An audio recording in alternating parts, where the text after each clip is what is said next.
샬롬 10월 9일 수요일 하나님 나라를 시작하는 말씀 묵상 시간입니다. 오늘 아침 하나님께서 우리에게 주시는 말씀은 열왕기하 20장 12절에서 21절까지 말씀인데요. 오늘의 말씀을 젊은 삼누리 일손의 염지선 집사님께서 봉독해 주시겠습니다. 하나님의 말씀을 경청하십시오.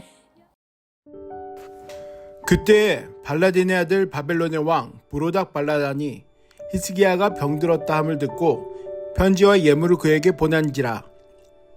히스기야가 사자들의 말을 듣고 자기 보물고에 금은과 향품과 보배로운 기름과 그의 군기고와 창고의 모든 것을 다 사자들에게 보였는데 왕궁과 그의 나라 안에 있는 모든 것 중에서 히스기야가 그에게 보이지 아니한 것이 없더라. 선지자 이사야가 히스기야 왕에게 나와 그에게 이르되 이 사람들이 무슨 말을 하였으며 어디서부터 왕에게 왔나이까? 히스기야가 이르되 먼 지방 바벨론에서 왔나이다 하니 이사야가 이르되 그들이 왕궁에서 무엇을 보았나이까 하니 히스기야가 대답하되 내 궁에 있는 것을 그들이 다 보았나니 나의 창고에서 하나도 보이지 아니한 것이 없나이다 하더라. 이사야가 히스기야에게 이르되 여호와의 말씀을 들으소서. 여호와의 말씀이 날이 이르리니 왕궁의 모든 것과 왕의 조상들이 오늘까지 쌓아둔 것이 바벨론으로 옮긴 바 되고 하나도 남지 아니할 것이요 또 왕의 몸에서 날 아들 중에서 사로잡혀 바벨론 왕궁의 환관이 되리라 하셨나이다 하니 히스기야가 이사야에게 이르되 당신이 전한 바 여호와의 말씀이 선하니이다 하고 또 이르되 만일 내가 사는 날에 태평과 진실이 있을진데 어찌 선하지 아니하리요 하니라. 히스기야의 남은 사적과 그의 모든 업적과 저수지와 수도를 만들어 물을 성 안으로 끌어들인 일은 유다 왕 역대지락에 기록되지 아니하였느냐. 히스기야가 그의 조상들과 함께 자고 그의 아들 므낫세가 대신하여 왕이 되니라. 인간만사 세용지마라는 말이 있습니다. 이 말의 유래는 이러한데요. 중국 북쪽 변방에 한 노인이 살고 있었는데 그 노인이 키우던 말이 어느 날 고삐를 끊고 북쪽 오랑캐 땅으로 달아났답니다. 이러한 예기치 못한 가정의 근심사가 있은 후에 몇 달 뒤 그 도망쳤던 말이 멋진 준말을 데리고 집으로 돌아왔다고 하죠. 그래서 온 마을 사람들이 찾아와서 축하를 전했답니다. 그랬더니 노인이 하는 말이 이 좋은 일이 언제 다시 근심이 될지 누가 알겠냐며 크게 일희일비하지 않더랍니다. 그런데 정말 얼마 뒤에 노인의 아들이 말을 타고 놀다가 그만 말에서 떨어져 다리가 부러지는 사고가 있었답니다.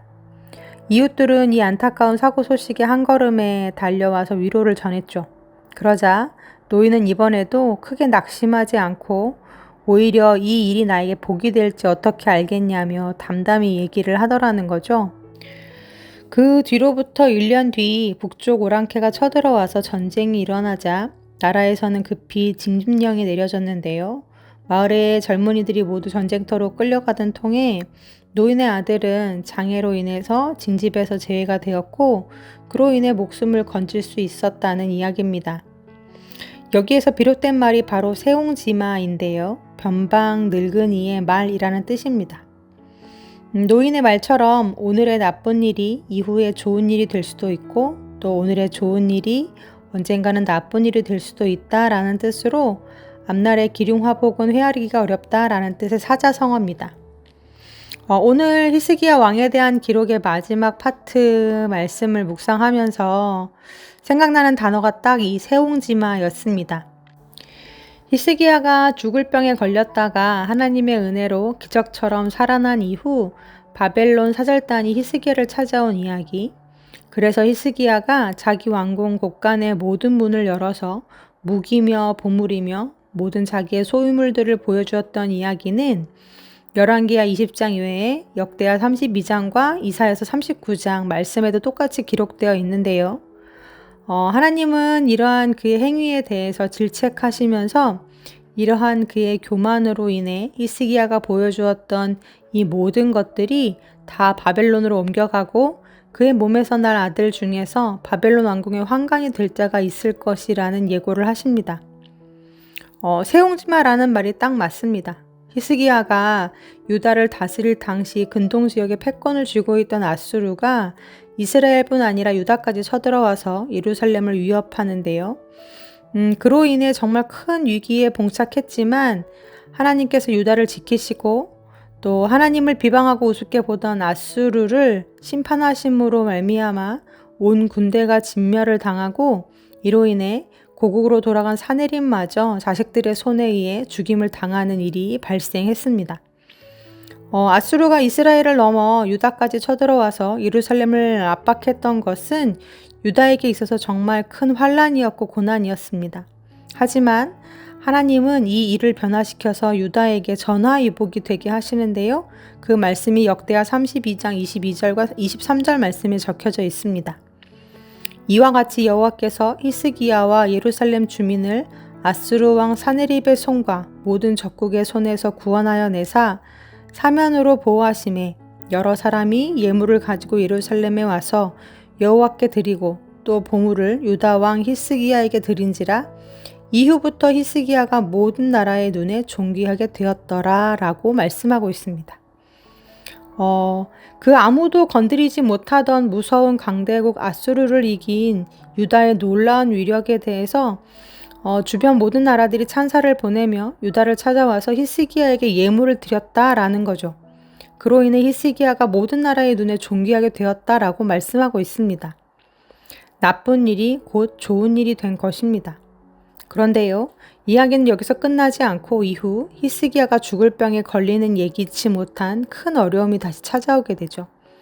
하지만 하나님은 이번에도 히스기야의 간구를 들으셔서 그의 생명을 15년이나 연장시켜 주십니다. 그리고 이 기적적인 일이 여러 주변국들에게 소문이 나자 히스기야는 더더욱 유명한 스타가 됩니다.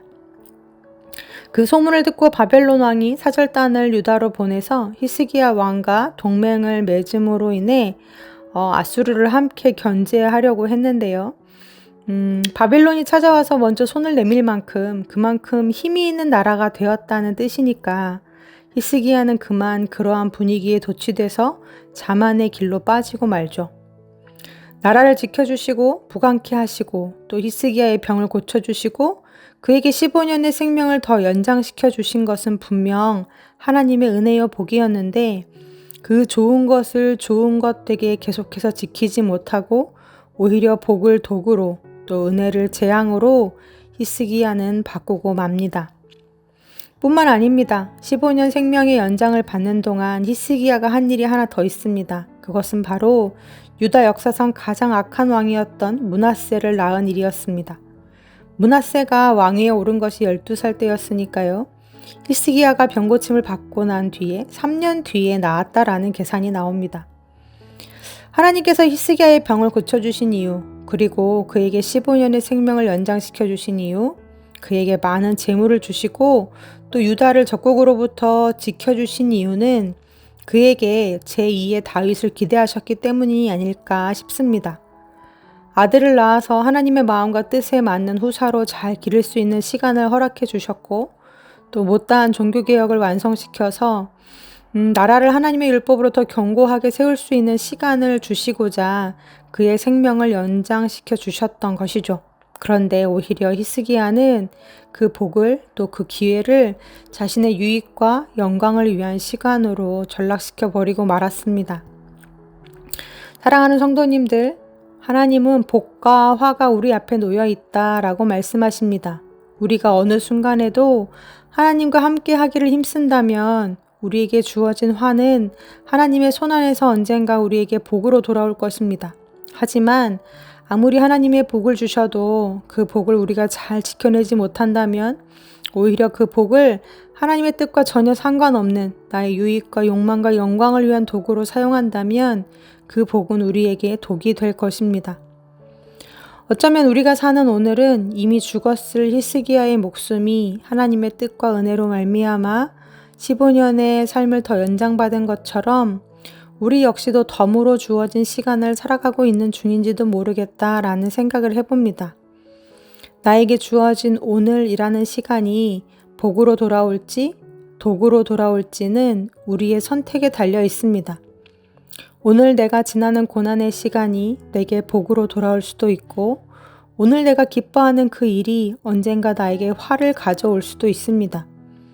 그 속에서 그저 우리가 해야 할 일은 화를 변하여 복이 되게 하시는 하나님을 간절히 바라보며 그 손 아래서 겸손히 행하는 것입니다. 또한 나에게 큰 기쁨을 주는 그 일들이 찾아왔을 때 그것으로 인하여 교만해지지 않고 그것으로 인하여 도리어 악에 빠지지 않고 더더욱 하나님 앞에서 근신하며 겸손해지는 것입니다. 히스기야의 연장된 15년 그리고 우리에게 덤으로 주어진 오늘을 살아가면서 이제 선택이 우리 앞에 놓여 있습니다. 그저 오늘을 겸손히 주님과 함께 살아가는 우리 높은 뜻 우신교회 성도님들 다 되시기를 간절히 기도합니다. 아멘. 함께 기도하시겠습니다. 하나님, 우리의 본성은 이미 교만에 뿌리 박혀 있음을 고백합니다. 어쩌다 교만해지는 것이 아니라 교만은 우리 인간의 자연스러운 죄성이고 그 죄성의 열매임을 묵상해 봅니다. 우리의 눈이 하나님께로부터 벗어날 때, 우리의 본성이 하나님의 말씀으로부터 제어를 받지 못할 때 우리의 욕망과 교만의 본성은 비온 뒤에 무성해지는 풀처럼 자연스럽게 자라날 것입니다. 주님을 떠나면 좋은 것도 나쁜 것이 됩니다. 하지만 주님 안에 있을 때 그 어떤 나쁜 것도 좋은 것이 될 줄로 믿습니다. 세용지마와 같은 인생을 살면서 무엇보다 하나님과 연합하고 겸손한 인생을 살아가는 우리들이 되게 하여 주옵소서. 안타까운 히스기야의 노년의 삶을 답습하지 않는 우리들이 되게 하여 주옵소서. 예수님의 이름으로 기도합니다. 아멘. 말씀을 마쳤습니다. 오늘의 감사 사연의 주인공은 앞서 말씀을 봉독해 주신 젊은 부부 3-1순의 순장님으로 섬겨주고 계시는 염지선 집사님의 사연인데요. 감사의 고백을 기도문으로 보내주셨습니다. 제가 대신 읽어드리겠습니다. 하나님 아버지, 철없이 살아왔던 시절을 되돌아봅니다. 어릴 적 무신론자로 살아왔던 횟수만큼 이제는 하나님의 자녀로 살았습니다. 한때는 염세주의적 허무주의에 빠져 하루하루를 덧없이 즐겁게만 살겠다는 생각을 가졌습니다. 하지만 이제는 하나님의 높은 뜻을 알게 되고 그 안에서 진정한 즐거움을 찾아 살게 해주셔서 감사합니다. 한때는 나 혼자 유아독존하는 세상에서 나만 챙기며 살겠다고 결심했습니다. 하지만 이제는 사랑하는 아내와 나보다도 소중한 자녀 셋과 함께하는 삶, 그리고 성도들과 함께하는 공동체를 가꾸며 살 수 있게 해주셔서 감사합니다. 한때는 실존만 하던 인간이 이제는 하나님이 만드신 피조물로서 하나님을 찬양할 수 있게 해주셔서 감사합니다. 아집에서 무지에서 벗어나 진리를 알게 해주시고 진정한 사랑을 알게 해주신 하나님 아버지 감사드립니다. 라고 보내주셨습니다. 그러시면서 인간이 얼마나 하찮은 존재인지 알게 해주는 동시에 하나님이 제일 사랑하신다는 걸 깨닫게 해준 말씀, 눈을 들어 산을 보아라 너의 도움이 어디서 오나 라는 구절이 들어있는 찬양인 하나님은 너를 지키시는 자, 함께 오신 가족들과 듣고 싶다고 신청해 주셨는데요. 집사님의 기도문 속에서 꽉 들어차 있는 집사님의 하나님을 향한 감사가 느껴집니다. 지금까지 그렇게 집사님의 인생을 감사로 채워오신 하나님께서 앞으로도 그렇게 하실 것이라 믿어 의심치 않습니다. 우리 순장님 진짜 멋지십니다. 그럼 염집사님께서 보내주신 찬양 하나님은 너를 지키시는 자 함께 들으시면서 우리 삶 역시 그렇게 인도해 가실 그리고 인도해 오신 하나님을 잠잠히 묵상해 보면 좋겠습니다. 그럼 함께 찬양 들으시겠습니다.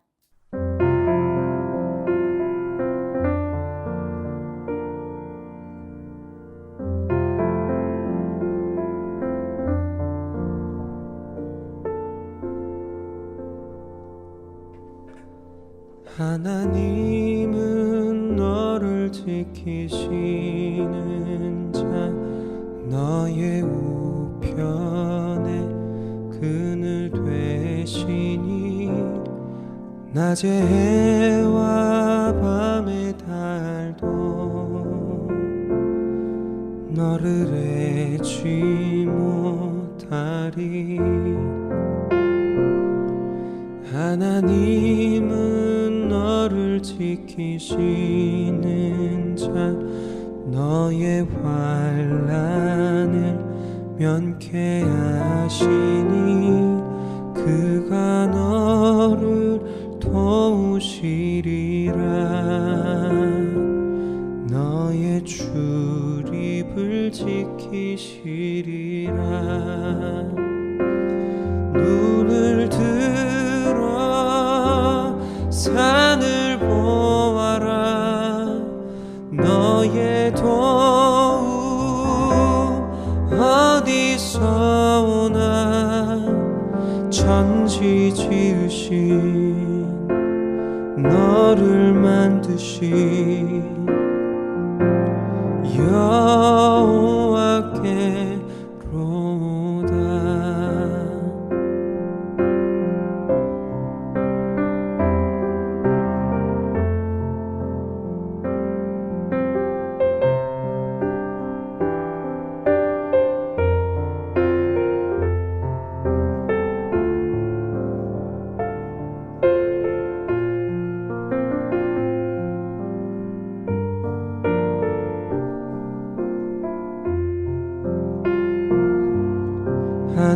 하나님은 너를 지키시는 자, 너의 우편에 그늘 되시니 낮의 해와 밤의 달도 너를 잊지 못하리.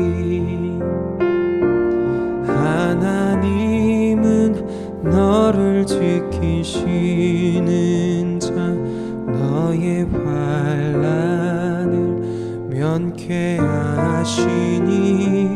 그가 너를 도우시리라. 너의 출입을 지키시리라. 눈을 들어 산을 보아라.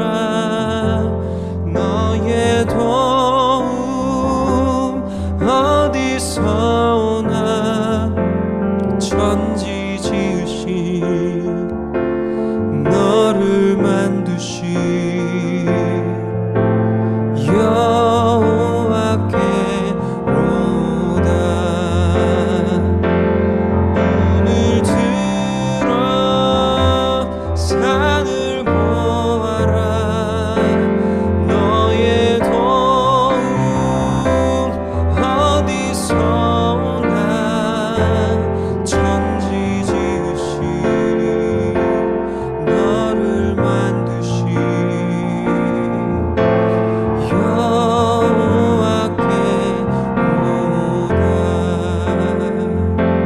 천지 지으신